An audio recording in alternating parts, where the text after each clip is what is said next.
क्रांति हो रही है। साथियों, संत कबीरदास जी ने कहा है, पक्की खेती देख के गर्व किया किसान, अजहू जोला बहुत है, अजहू जोला बहुत है, घर आवे तब जान। अर्थात कई बार हम पकी हुई फसल देखकर ही अति आत्मविश्वास से भर जाते हैं कि अब तो काम हो गया, लेकिन जब तक फसल घर न आ जाए तब तक काम पूरा नहीं मानना चाहिए। यही कबीरदास जी कह के गए हैं।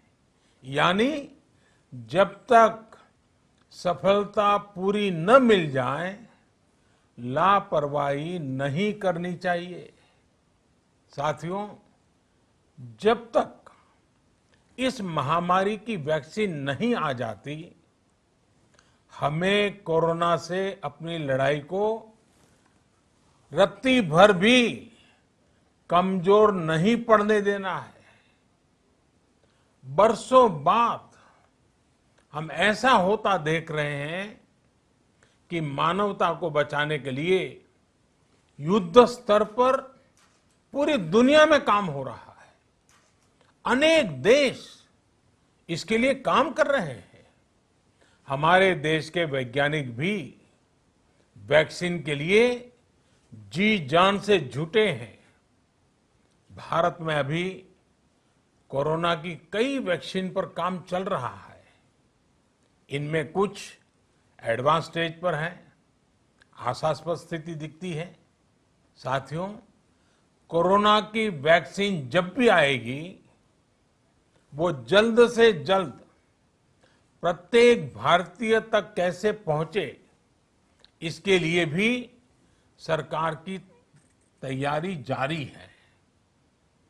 एक एक नागरिक तक वैक्सीन पहुंचे, इसके लिए तेजी से काम हो रहा है। साथियों, रामचरितमानस में बहुत ही शिक्षाप्रद बातें हैं, सीखने जैसी बातें हैं, लेकिन साथ साथ अनेक प्रकार की चेतावनियां भी हैं। जैसे रामचरितमानस में बहुत बड़ी बात कही गई है, रिपु रुज पावक पाप, रिपु रुज पावक पाप, प्रभु अहि गनीय न छोट करी। अर्थात आग, शत्रु, पाप यानी कि गलती और बीमारी, इन्हें कभी छोटा नहीं समझना चाहिए। जब तक इनका पूरा इलाज न हो जाए, इन्हें हल्के में नहीं लेना चाहिए। इसलिए याद रखिए, जब तक दवाई नहीं तब तक ढिलाई नहीं।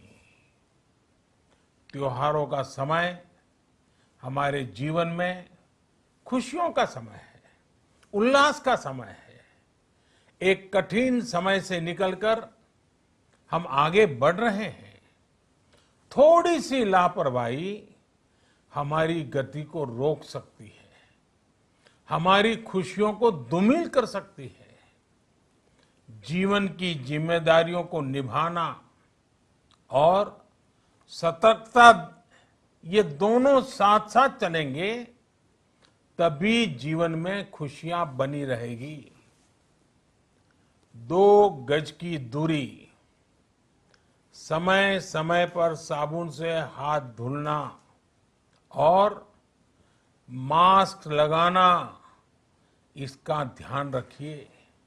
और मैं आप सबसे करबद्ध प्रार्थना करता हूं, आपको मैं सुरक्षित देखना चाहता हूं, आपके परिवार को सुखी देना चाहता हूं। ये त्योहार आपके जीवन में उत्साह और उमंग भरे, ऐसा वातावरण चाहता हूं। और इसलिए मैं बार बार हर देशवासी से आग्रह करता हूं। मैं आज अपने मीडिया के साथियों से भी, सोशल मीडिया में जो सक्रिय हैं उन लोगों से भी बड़े आग्रह से कहना चाहता हूं कि आप जागरूकता लाने के लिए, इन नियमों का पालन करने के लिए जितना जन जागरण अभियान करेंगे, ये आपकी तरफ से देश की बहुत बड़ी सेवा होगी। आप जरूर हमें साथ दीजिए, देश के कोटि कोटि जनों को साथ दीजिए। मेरे प्यारे देशवासियों, स्वस्थ रहिए, तेज गति से आगे बढ़िए और हम सब मिलकर के देश को भी आगे बढ़ाएं। इन्हीं शुभकामनाओं के साथ नवरात्र, दशहरा, ईद, दीपावली, छठ पूजा, गुरु नानक जयंती समेत सभी त्योहारों की सभी देशवासियों को एक बार फिर से बहुत बहुत बधाई देता हूं। धन्यवाद।